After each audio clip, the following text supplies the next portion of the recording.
नमस्कार, मेरा नाम पीयूष कुमार सोनी है। दोस्तों, मनुष्य का जन्म बहुत ही सौभाग्य से मिलता है। कहते हैं कि पिछले जन्म में हमने कुछ अच्छे कर्म किए होंगे तभी मनुष्य का जन्म मिलता है। और इस जन्म में सेवा करने का मौका यानी दूसरों की सेवा करने का मौका भी बहुत हमें कम मिलता है। इसलिए हमें अपने सामर्थ्य के अनुसार यथाशक्ति दूसरों की सेवा करनी चाहिए। एक बार स्वामी जी ने भाषण दिया और अपने भाषण में सेवा भाव की महत्ता को बहुत विस्तार से समझाया।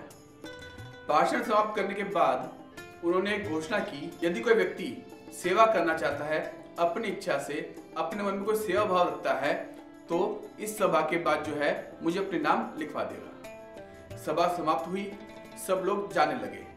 अंत में 2 व्यक्ति बचे। दोनों व्यक्तियों ने आकर अपना नाम वहां पे लिखवाया कि स्वामी जी, हम सेवा करना चाहते हैं, हम अपनी सेवा को देना चाहते हैं।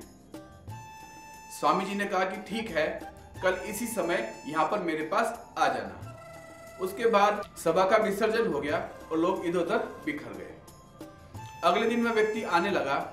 उसने देखा कि सड़क किनारे एक महिला खड़ी है, उसके पास घास का गट्ठर रखा हुआ है और भारी गट्ठर था। वो महिला देख रही थी कोई व्यक्ति आए, उस गट्ठर को उठवा के उसके सर पे रखवा दे, जिससे कि उसको ले जा सके। जो व्यक्ति उसके पास आया और महिला ने उसे विनती की कि आप ये गट्ठर उठवाकर मेरे सर पे रखवा दो, जिससे कि मैं इसको ले जा सकूं, तो व्यक्ति ने कहा कि मुझे माफ करो, मेरे पास समय नहीं है, मैं किसी विशेष कार्य से जा रहा हूं। ऐसा कहकर वो व्यक्ति आगे बढ़ गया। आगे जाके देखा कि एक बैलगाड़ी कीचड़ में फंसी हुई है। उसका पहिया फंसा हुआ था और जो गाड़ीवान था वो बैलों पर हंटर मार रहा, चाबुक मार रहा था, लेकिन बैल उस गाड़ी को खींच नहीं पाते, हिला नहीं पाते। वो सोच रहा था कि कोई व्यक्ति आए, उसके पहिए को धक्का दे दे, जिससे बैल आसानी से खींच के बाहर निकाल सके। जो व्यक्ति उनके पास गया तो गाड़ीवान ने कहा कि कृपया आप इसको धक्का लगवा दीजिए, जिससे मेरी गाड़ी कीचड़ से बाहर आ जाए। व्यक्ति ने कहा कि मेरे पास इतना समय नहीं है और दूसरा कीचड़ में जाऊंगा तो मेरे कपड़े और खराब हो जाएंगे, मैं किसी विशेष कार्य के लिए जा रहा हूं, मैं ये नहीं कर सकता। इतना कह के वो आगे बढ़ गया। जब आगे गया तो उसने देखा कि एक अंधी महिला एक किनारे खड़ी है सड़क के और उसके हाथ में एक लाठी थी। वो लाठी टक टक कर रही थी और कह रही थी कोई उसको रास्ता पार करा दे ताकि वो अपने घर जा सके। उस महिला ने उस व्यक्ति से भी कहा कि मुझे सड़क पार करा दो, जिससे कि मैं अपने घर जा सकूं। उस व्यक्ति ने कहा कि क्यों बूढ़ी माँ मेरा दिन खराब कर रही हो, मैं किसी अच्छे काम के लिए जा रहा हूँ, मैं एक बड़ा व्यक्ति बनने के लिए जा रहा हूँ, मेरे पास इतना समय नहीं है। इतना कहकर वो व्यक्ति आगे बढ़ गया। आगे बढ़ के स्वामी जी के आश्रम में पहुंचा तो देखा स्वामी जी उपासने के लिए बैठने ही वाले थे। स्वामी जी ने पूछा कि तुम वह व्यक्ति हो जिसने कल अपना नाम लिखवाया था? उसने कहा हाँ, मैं वह व्यक्ति हूँ। यार ठीक है, तुम समय से आ गए हो, बैठो, थोड़ी प्रतीक्षा करो, तुम्हारे साथ एक व्यक्ति ने और नाम लिखवाया था, वो व्यक्ति आ ही रहा होगा। उस व्यक्ति ने कहा कि जिसको समय की कीमत नहीं है वो क्या सेवा भाव करेगा। उसने व्यंग मारते हुए ये बात कही।